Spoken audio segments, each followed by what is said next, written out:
இருக்கிறது ஒரே வழிதான், சிவநாமம். கோடி நாம ஜபம்னு சொல்லுவோம். கோடி முறை சிவநாமத்தை சொல்லணுமா? சாத்தியமான்னு பார்த்தா கொஞ்சம் சிரமம் தான்.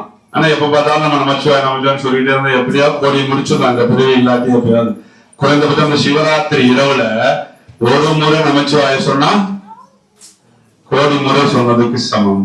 ஒரு வில்வ இலைய சுவாமிக்கு சாத்தினா உங்கள் வாழ்நாள் முழுவதும் சிவபெருமானுக்கு அபிஷேகம் பண்ண பலன் கிடைக்குமா?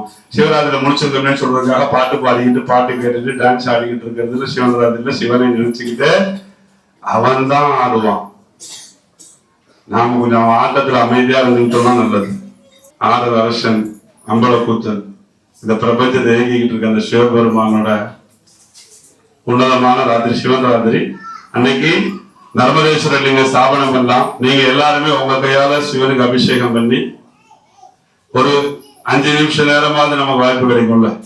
அந்த சிவராத்திரி ஒரு முறையாவது சிவனுக்கு கங்கா தீர்த்தம் ஊற்றி ஒரு வெள்வேலையை வச்சு அபிஷேகம் பண்ணி மாலை சாத்தி ருத்ராட்சம் சாத்தி அபிஷேகம் பண்றது பாக்கியம். அது உங்க எல்லாருக்காகவும் ஏற்பாடு பண்ணலான்னு இருக்குது.